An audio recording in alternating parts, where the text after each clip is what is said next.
En Londres existe un barrio en el que confluye el pensamiento artístico e intelectual de nuestra época, Bloomsbury.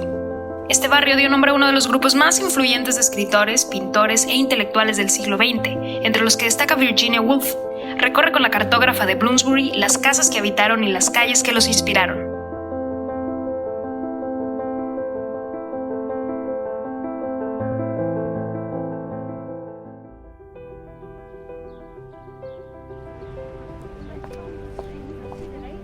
Londres caminaba ante la mirada de Virginia, a veces parco, a veces desmedido, pero siempre lúcido siguiendo los pasos de la escritora que lo encendía desde su pluma. Londres era el personaje inmerso y cómplice en las novelas que creaba Virginia en su caminar por la ciudad, y también sentada en su estudio de 52 Tavistock Square. Sin embargo, Londres, su ciudad natal, debiese ser también protagonista, y debiese serlo para continuar existiendo como personaje en la mente inquieta y creadora de Virginia. ¿Cómo es Londres, Virginia? Calles bulliciosas, así como la bruma en los muelles, abadías y catedrales, las casas de los grandes personajes rodeados de arte, la política y un sillón delante de la chimenea respondían esta pregunta. Había que contarlo, había que decirlo y también había que escribirlo. Su libro Londres se transforma en una serie de 6 relatos que exploran la vida y la cadencia de la ciudad en los años 30. Virginia los escribe entre febrero y abril de 1931, después de haber concluido Las olas, una novela conformada de monólogos simbólicos exquisitamente refinados. Quizá después de escribir una novela tan experimental como Las olas, su esencia le pedía un contacto más cercano con su cotidianidad y su ciudad, capturar trocitos del flujo de la vida cotidiana, relatar imágenes, relatar sucesos y tradiciones significativas que componen la emotividad aunada a la geografía de Londres. Es la escritura, no el ser leída lo que me emociona. La alegría está en el hacer, porque cuando no puedo ver las palabras que se enroscan como anillos de humo a mi alrededor, estoy en la oscuridad y no soy nada, bosquejaba Virginia en su diario. La idea de un movimiento estaba en ese elogio a la escritura. Era la pauta, aunada a su inquietante imaginación, lo que daría el sonido a las palabras de su creación literaria. Durante los 15 años que vivió Virginia en Tavistock, su espacio público y su espacio privado coincidían en un entorno sonoro y de silencio. Mirar pasar la vida desde un estudio que contenía el espíritu de su talento lograba matizar la incertidumbre de lo que seguiría. Repasar textos, revisar la cadencia de lo ya escrito, retomar palabras y frases era el oficio de la escritora. Aunado al todo de esta narrativa, llegaba a casa la melodía de las voces que se unían al compás del espacio público de Virginia. Vanessa y su hija Angélica irrumpían a la hora del té, un entorno que en parte le pertenecía a Vanessa, pues las paredes de Tavistock eran creación de su pincel. El color de este espacio era también reflejo del arte de Bloomsbury.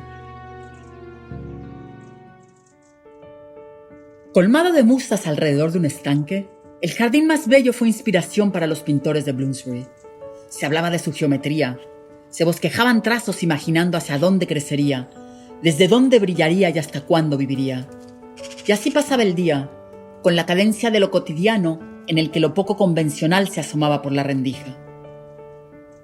También se hablaba de amor, de aquel amor en donde el precio era la libertad. Charleston se vivía y se gozaba. La compañía y la camaradería, las inquietudes intelectuales brotaban en espiral alrededor de un comedor, allí en donde se asomaban pinturas y un dejo de intimidad siempre latente. La tradición del té demarcaba otro espacio avivado con los chismes, intrigas y embrollos de sus conocidos en Londres. Era el momento de la chismografía elegante. Vanessa y Virginia revivían en Sussex aquellos días en que la casa 46 de Gordon Square en Londres se convertía en el centro de la vanguardia intelectual.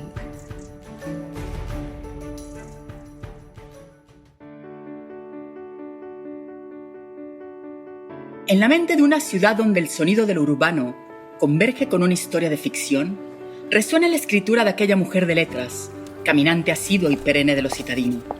Sin embargo, hay un susurro y un viento que reclaman su piel. Mirar hacia el sur del Reino Unido encaminaba al genio literario hacia una ceremonia que extendía las calles de Londres hasta la geografía de sus ideas. En Londres se interrumpía en el arrebato de sus compromisos sociales, los cuales motivaban conversaciones y buenos momentos. En Sussex, horneaba pan, preparaba mermelada, tejía y escribía mirando al campanario de una iglesia cercana. En el año de 1919, Virginia recorría en bicicleta la sensación del propio Sussex, pequeñas casas de ladrillo, rodeadas de olmos y jardines, así como los acantilados de arcilla blanca característicos de Sussex. El camino la llevó a descubrir el lugar en el que escucharía una escritura más serena y el goce de un estilo de vida que tocaba su infinito.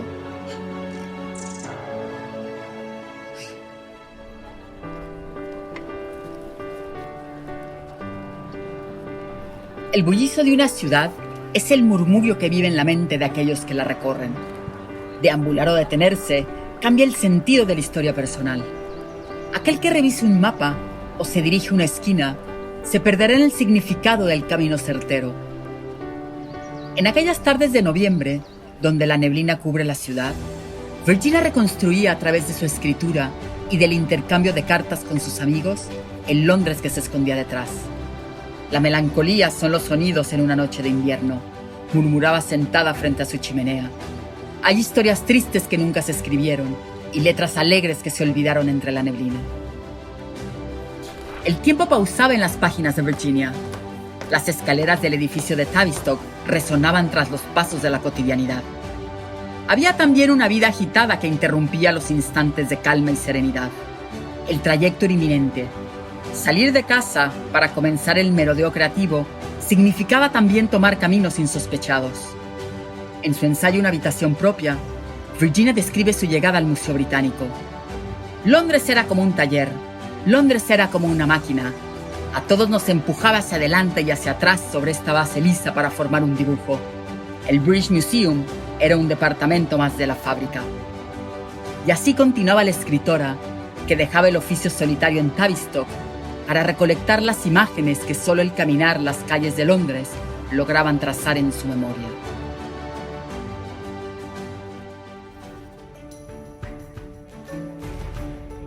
Y es así como Londres queda suspendido en la dimensión de lo posible. Entre contrastes y similitudes, la ciudad que tanto amó Virginia se convirtió en un homenaje a su existencia. La mirada seductora de Londres envolverá por siempre el eterno de cada caminante que rodea con sus pasos el esplendor de esta ciudad. Londres, por siempre.